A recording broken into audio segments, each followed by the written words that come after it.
Yo tout le monde, j'espère que vous allez bien. Aujourd'hui, on se retrouve pour la première vidéo de la nouvelle série qui s'appelle Tout savoir sur. Donc, pour cet premier épisode, on va tout simplement commencer par mon pays natal, la France. Donc, on va faire ça pour tous les pays du monde. C'est pour ça que je vous affiche une carte dès maintenant et on va essayer de tout remplir. Ça va nous prendre beaucoup de temps, mais ça va être nécessaire. En tout cas, j'espère que cette série de vidéos vous plaira et n'hésitez pas à me donner des conseils pour les prochaines vidéos.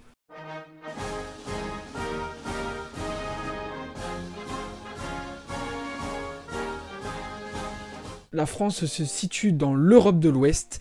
Elle est limitrophe de plusieurs pays qui sont l'Angleterre, la Belgique, le Luxembourg, l'Allemagne, la Suisse, l'Italie, Monaco, Andorre et l'Espagne, et aussi du Brésil, du Suriname et des Pays-Bas avec les Outre-mer. La France est un énorme pays qui a énormément d'îles étendues à travers tout le monde. C'est pourquoi je ferai une vidéo ou alors un short pour vous présenter tous les territoires de la France. Mais je ne vais pas le faire dans cette vidéo. Elle fait aussi partie de l'Union Européenne, elle fait partie de l'espace Schengen, de la zone euro et fait partie de l'alliance militaire de l'OTAN. La France est une république dirigée par un président qui est Emmanuel Macron. Il y a deux parlements, l'Assemblée nationale et le Sénat. J'ai oublié de préciser, mais bien évidemment, vu que la France est un très grand pays avec beaucoup de choses, je ne vais pas pouvoir tout expliquer dans une vidéo, sinon elle ferait 3 heures bien évidemment, donc j'ai essayé de condenser le plus possible. La France est la 7e économie du monde derrière l'Inde et devant le Canada, et le PIB par habitant en 2021 était de 36 520 €. En France, nous sommes 67,8 millions en 2022, et tout le monde parle le français. On va faire un bref résumé de l'histoire, car elle est vraiment très longue, celle de la France. Donc la première trace actuelle de la France est la Gaule, avec comme peuple les Gaulois. Elle a été ensuite conquise par l'Empire romain qui chutera en 476 après Jésus-Christ. En 481, Clovis est sacré roi des Francs et c'est le premier roi de la France. Il y a eu plusieurs dynasties comme les Mérovingiens ou les Carolingiens avec Charlemagne par exemple. La France est souvent en guerre avec l'Angleterre, avec comme exemple la guerre de 100 ans. Beaucoup de rois se succèdent comme Louis XIV, mais en 1789, la Révolution éclate, Louis XVI est destitué et la République est proclamée. Par la suite, énormément de régimes vont se succéder comme l'Empire de Napoléon où la France est à son apogée. Mais en 1870, la République est enfin installée définitivement. La France va être au cœur de la Première Guerre mondiale et de la Seconde Guerre mondiale. La France va perdre son empire colonial qu'elle bâtit depuis plusieurs siècles. Ici, je résume grandement l'histoire de la France car nous la connaissons et elle est trop riche pour en parler en détail, mais je vais mentionner plusieurs personnages importants que je n'ai pas parlé auparavant. Donc il y a Vercingétorix qui s'est battu contre les Romains, Jeanne d'Arc pendant la guerre de 100 ans, ou encore le général de Gaulle qui a mené la résistance et qui est le premier président de la 5e République. Pour ce qui est du climat de la France, il est tempéré, mais il y a 4 types.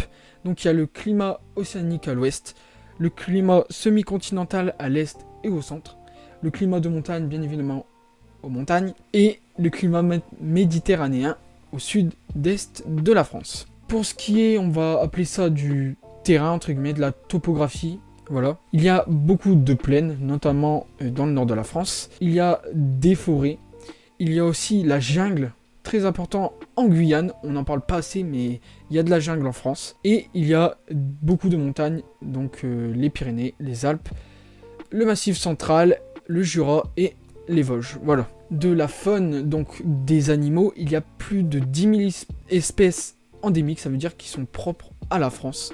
Donc par exemple, je peux vous citer la citelle corse qui est un oiseau. Il y a la grande chauve-souris brune guadeloupéenne en Guadeloupe, ou encore le caméléon de Mayotte et aussi la salamandre de Corse. Donc voilà, je vous aurais mis toutes les photos au montage. Comme lieu à visiter, il y en a énormément, je vous le répète, mais je vais vous en citer quelques-uns comme les volcans d'Auvergne, le Mont Saint-Michel bien sûr, les falaises d'Étretat, les montagnes, donc les Alpes, etc. comme je vous ai dit, Paris dans son ensemble, vous avez compris, l'Arc de Triomphe, la Tour Eiffel, l'Élysée, enfin bref. Il y en a énormément, on ne les compte plus. Le château de Versailles, évidemment. Les grottes de Lascaux, la Provence et la Corse pour ce qui est des paysages. Mais c'est ce qui m'est venu en tête. Mais bien évidemment, il y en a énormément.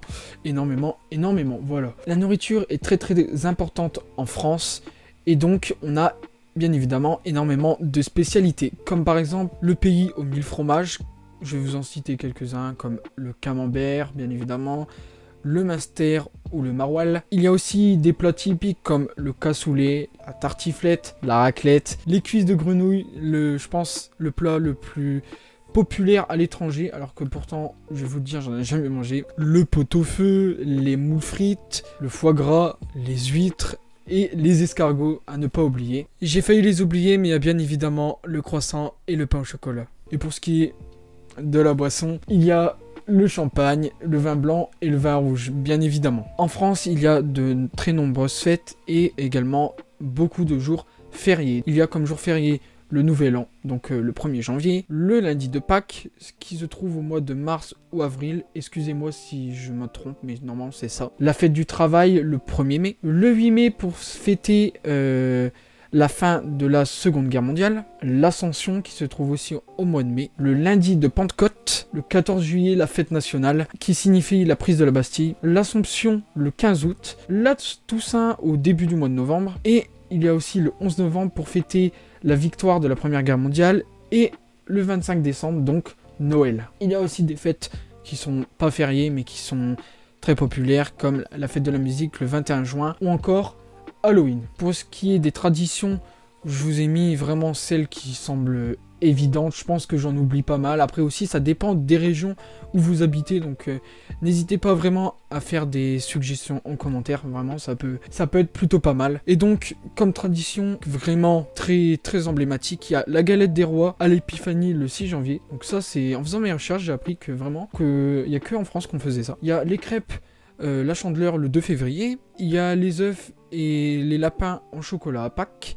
Bien évidemment, la baguette avec la boulangerie. Aussi, la bûche de Noël. Et on peut entendre plein de choses, par exemple, quand des Anglais veulent dire des clichés, le béret. Après, moi personnellement, je ne le mets pas, mais on peut dire quand même que c'est quelque chose d'emblématique de la France. Il y a aussi une forte identité régionale en fonction des régions. Donc vraiment, les très très très fortes, c'est en Bretagne, en Corse et au Pays Basque. Pour ce qui est des symboles de la France, il y a Marianne, le coq et le drapeau tricolore. Et pour terminer cette vidéo, on va parler des sports importants. Il y a le football avec l'équipe de France, avec les joueurs connus comme Kylian Mbappé, Olivier Giroud, qui n'est plus en équipe de France, ou Karim Benzema par exemple, voilà. Ou alors avec les clubs très connus comme le Paris Saint-Germain, l'Olympique de Marseille ou par exemple l'Olympique Lyonnais. En deuxième position, le tennis, avec Yannick Noah, le dernier français à avoir remporté Roland Garros, encore Gaël Monfils. Il y a l'équitation, il y a aussi le judo avec Teddy Riner, il y a aussi le handball et pour finir, le rugby avec le Stade Toulousain ou encore le Stade Français. Pour cette vidéo, je vous raffiche la carte avec la France qui est complétée. Donc voilà, un pays de complété sur 197. J'espère en tout cas que cette vidéo vous aura plu. N'hésitez surtout pas à me faire vos remarques en commentaire. Sur ce, je vous laisse. J'espère que vous avez aimé la vidéo. N'hésitez pas à liker, à vous abonner, à partager, à me suivre sur les réseaux qui sont en description. Et voilà, ciao!